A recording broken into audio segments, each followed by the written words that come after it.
Well, Alan, I've read, I think, almost all of your writing, your books, and it seems to me that writing is in your DNA.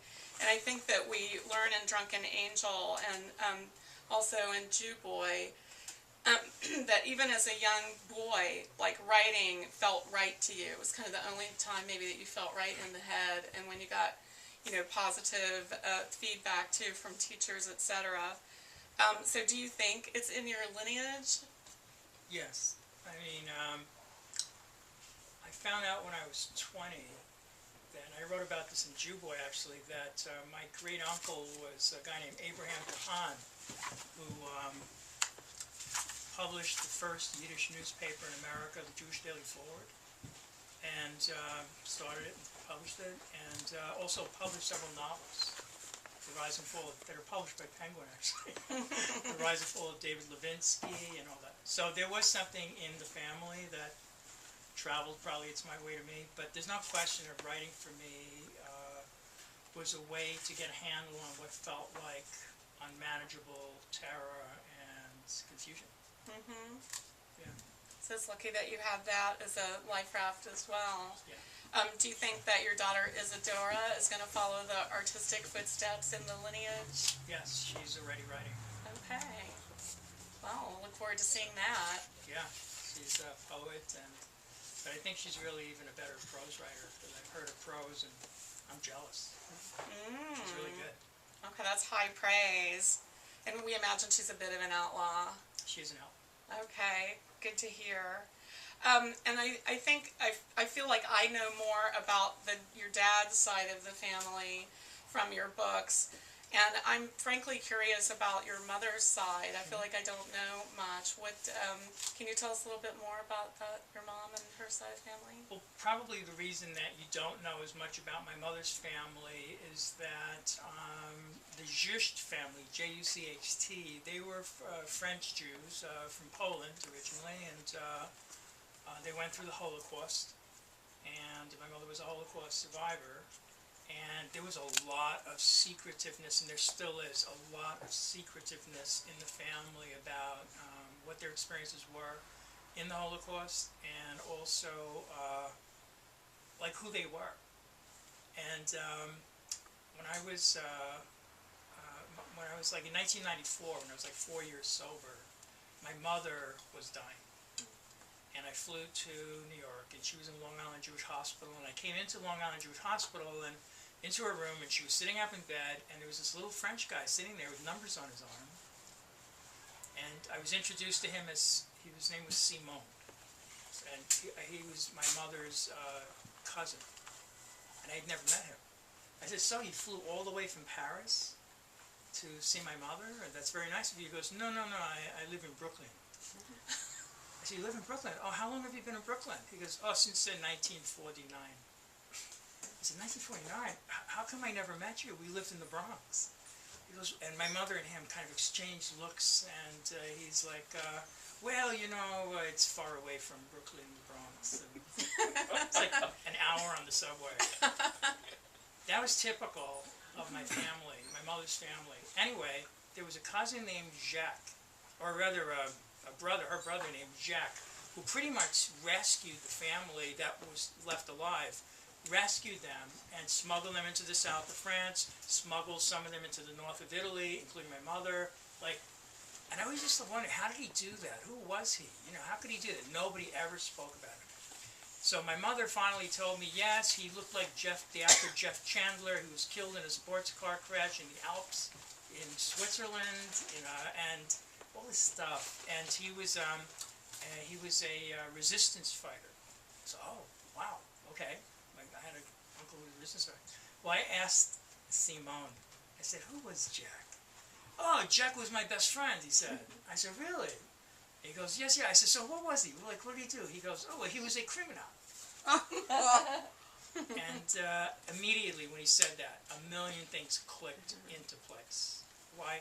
Because in the Holocaust, you really had to have networks established before that pre-existed the Nazi invasion. If you were going to do things like smuggle and get people over mountains and into other areas, you had to have a network in place. And they were Jews.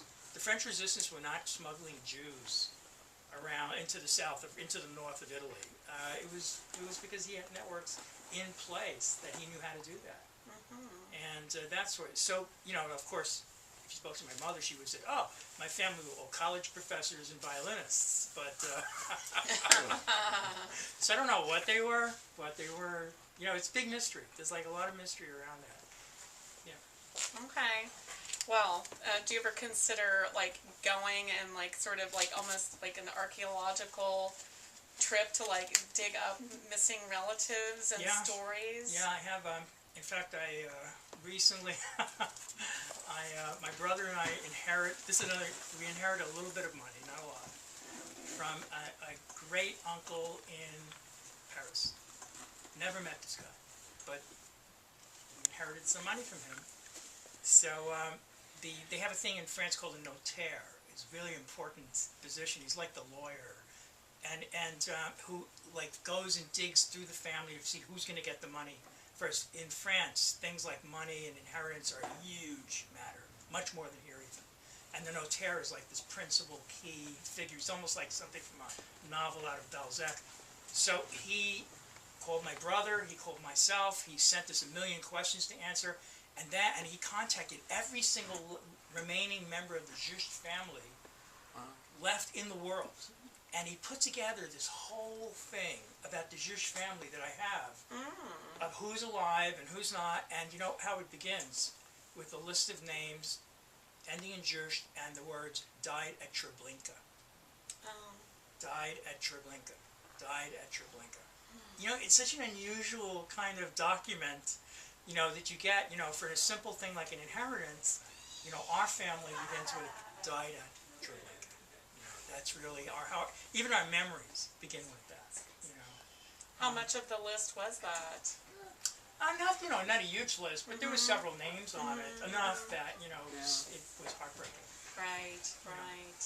And so I do think, and also I want to go someday to the north of Italy, because there were communist partisans that picked up my mother when she was like 13.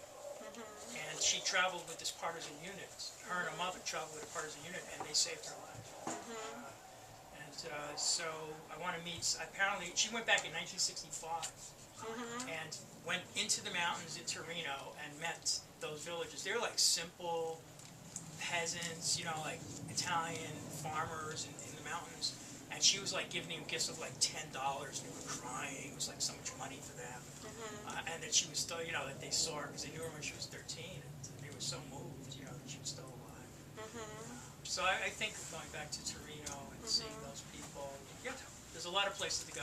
There was an Italian camp she was in called Borgo that I got information about. It was a really horrible place. So I would like to see people there. You know, there's a lot. Yeah, I do think about that.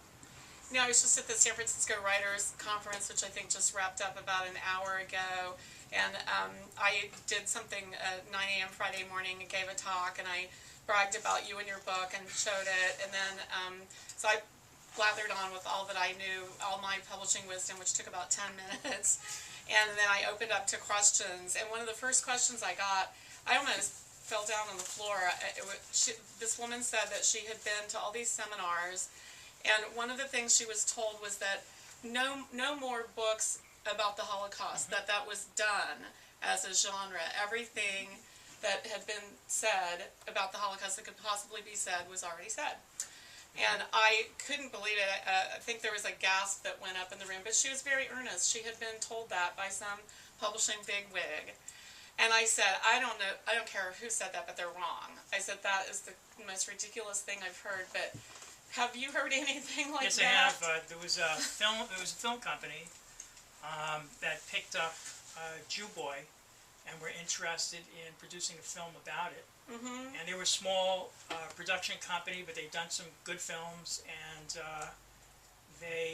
so he had it for several months under his keeping, and he went around in Hollywood looking for investors to put together a package for production, and all of them said that.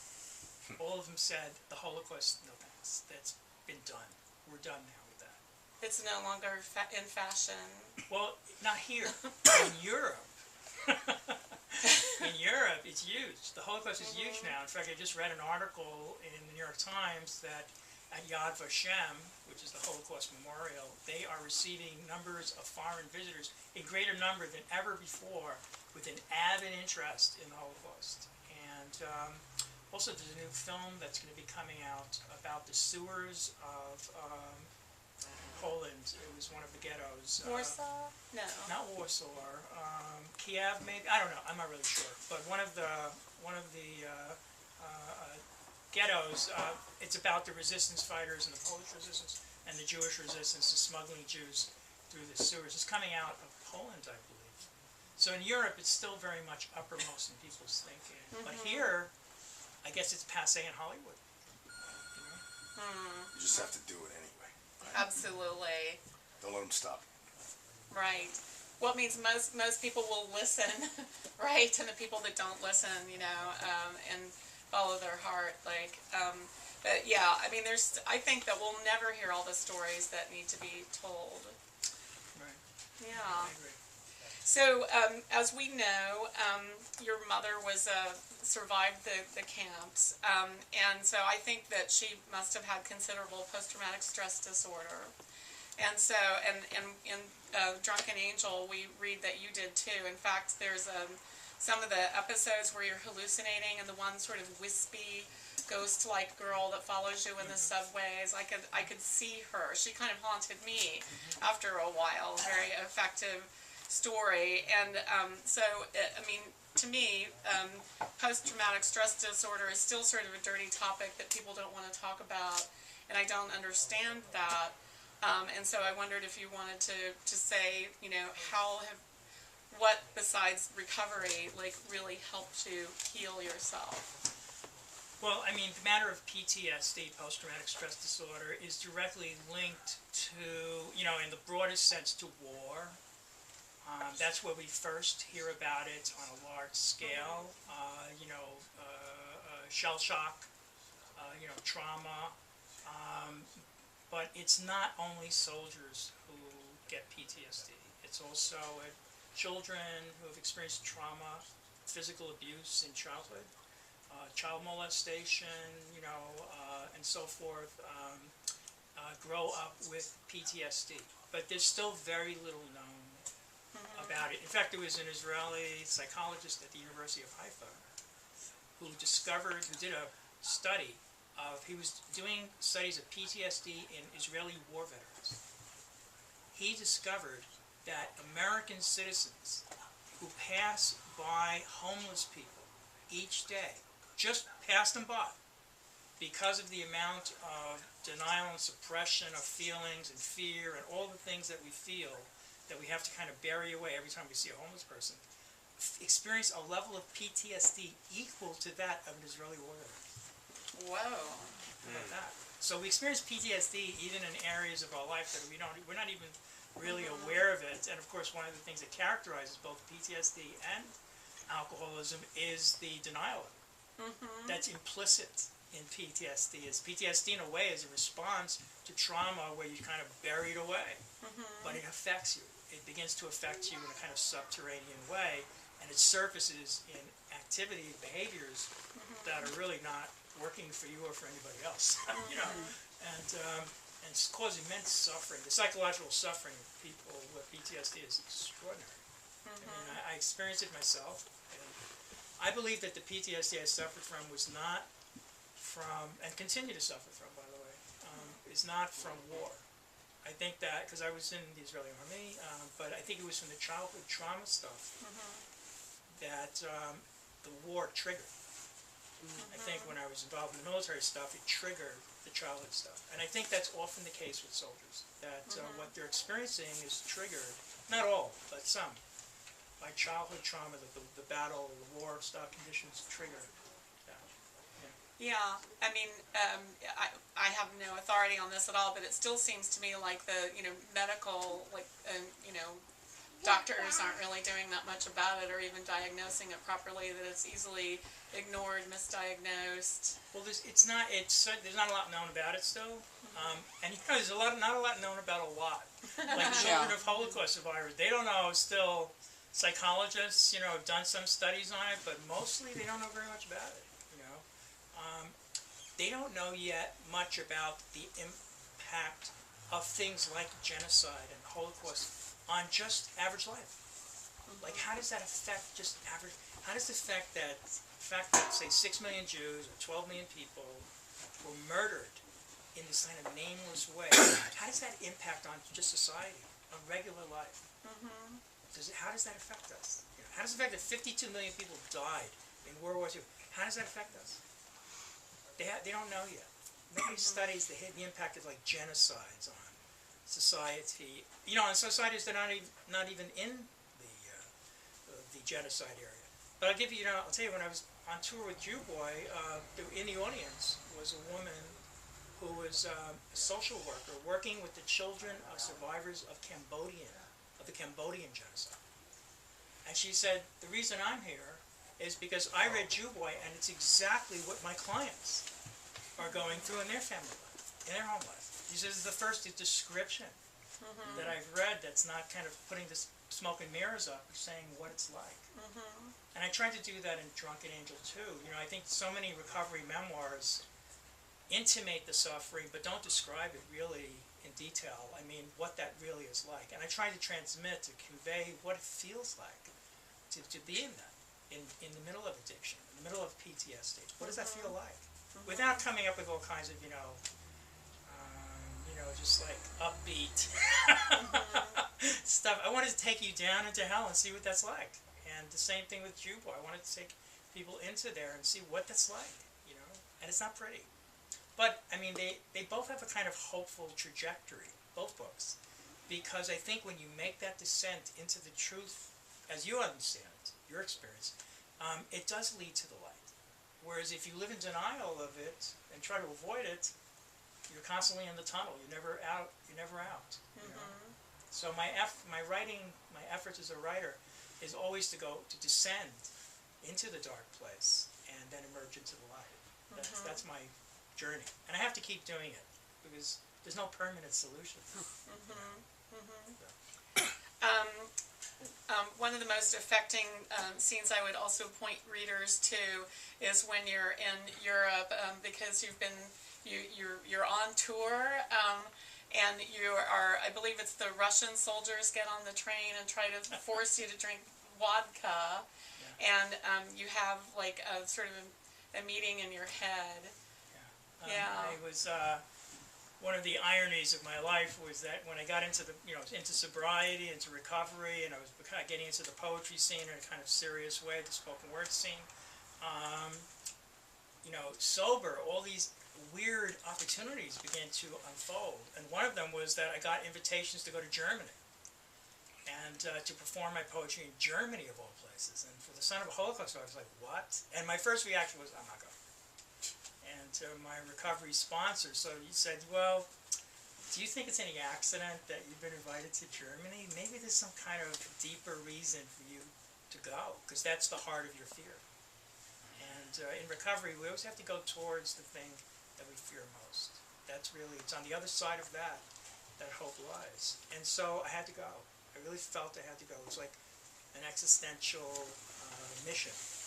And I went, and on the train, it was my first time out of San Francisco sober. I was a year and a half sober, and on the train, suddenly, were these Russian tank soldiers, unemployed, and they were being sponsored by the West German government. The occupying Russian army from East Germany, when the wall fell, suddenly became unemployed soldiers. They had no employer. Russia wasn't paying their salary, and the Germans, who were the occupiers, the occupied, were paying their salaries. In the streets of Berlin, I saw, when I got off the train, uniforms of the Russian army being sold by Russian soldiers because they were broke. I bought a KGB watch off a Russian soldier. Anyway, on the train with you, drinking vodka like crazy because there's nothing to do. I mean, I guess Russians tend to drink a little bit too much anyway, but they were just drunk all the time. And I was sitting there, surrounded by Russian soldiers who were all friendly when they discovered I was an American, and sticking vodka bottles in my nose, and drink, and I I had to leave that car, and I went to close my eyes, and it brought me back to a meeting of my recovery network people, where I kind of had a meeting in my head. I carried them with me, these recovering people, in me. It was the first time I realized that they weren't just there in the world, they were in me, they were inhabiting me, they were there for me inside. And I kind of had a meeting with them, and I tell them that story when I came back. I tell them, they all laughed, and that we carry each other inside us. If we make it, if we're there in the right way, we're not alone, ever. We're there with others. Their love travels with us. So their love travels with me. Yeah, I love that scene.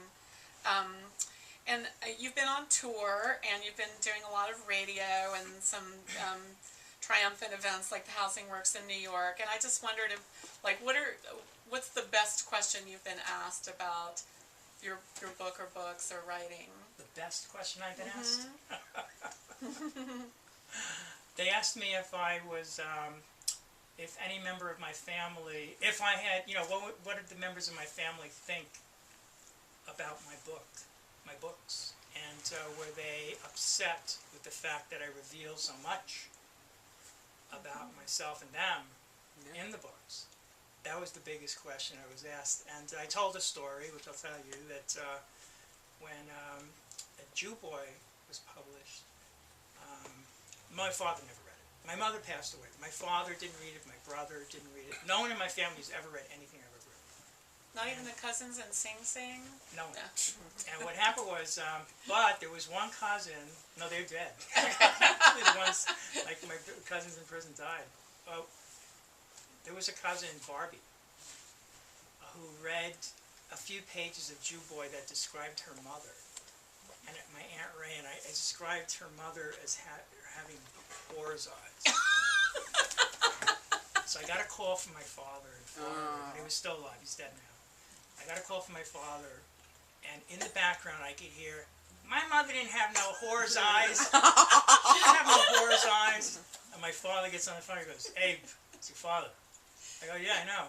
He goes, so look, I don't like what you wrote about your Aunt Ray in Jew Boy. I go, oh, well, what don't you like? And I can hear, my mom didn't have no whore's eyes. He goes, you know what you wrote. I said, yeah, okay. He goes, so look, I'm disowning you. I said, okay, that's it? He goes, that's it. I go, okay. So he hung up. I'm disowned.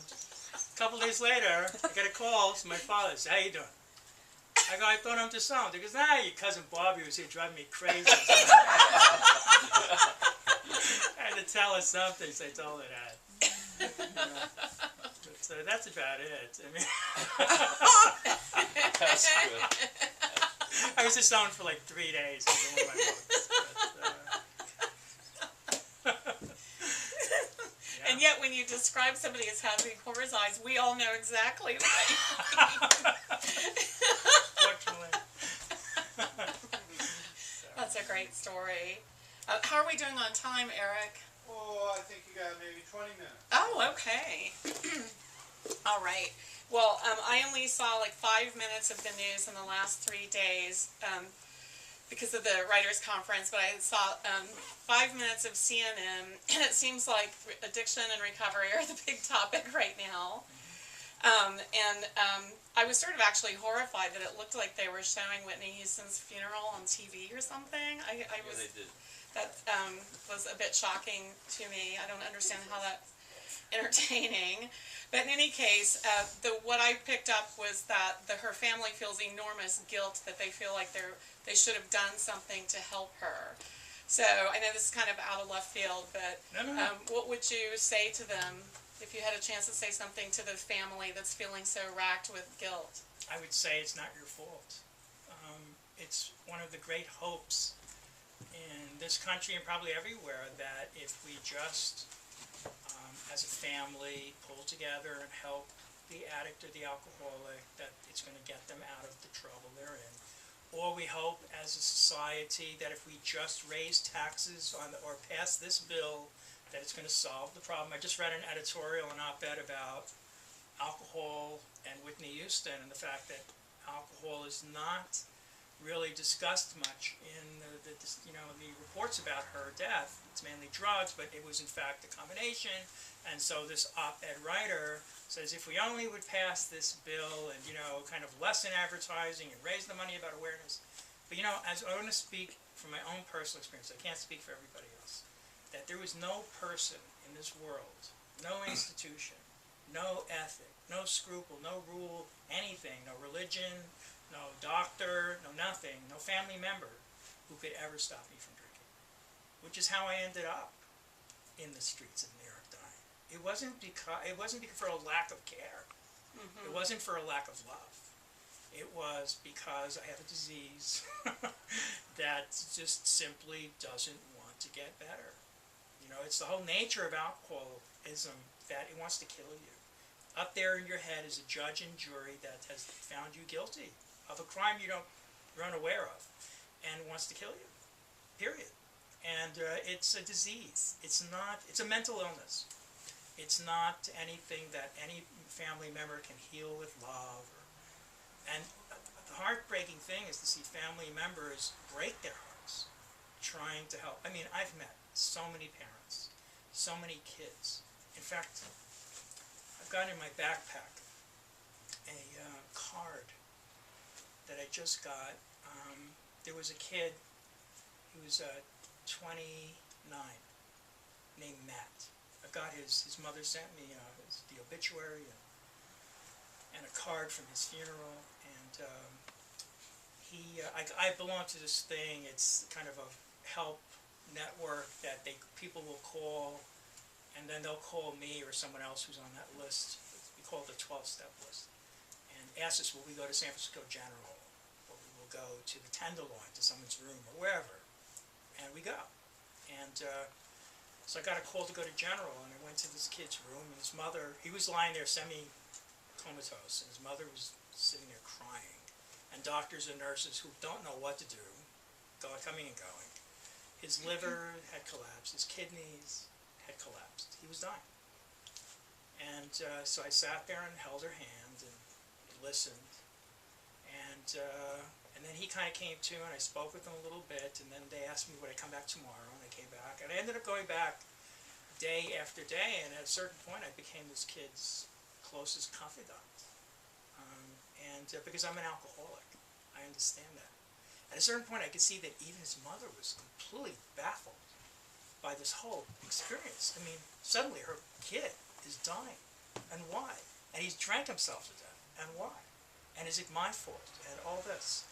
It was not her fault. And Matt, her son, understood that. I asked him, I said, tell me something at one point, between us, if you could get up from this bed and walk across the streets of the bar and have a drink, would you? And he said, absolutely. He was dying. His kidneys had collapsed. His liver was gone. And we both laughed. There was a lot of relief for him in saying that. I understood that. And his mother couldn't.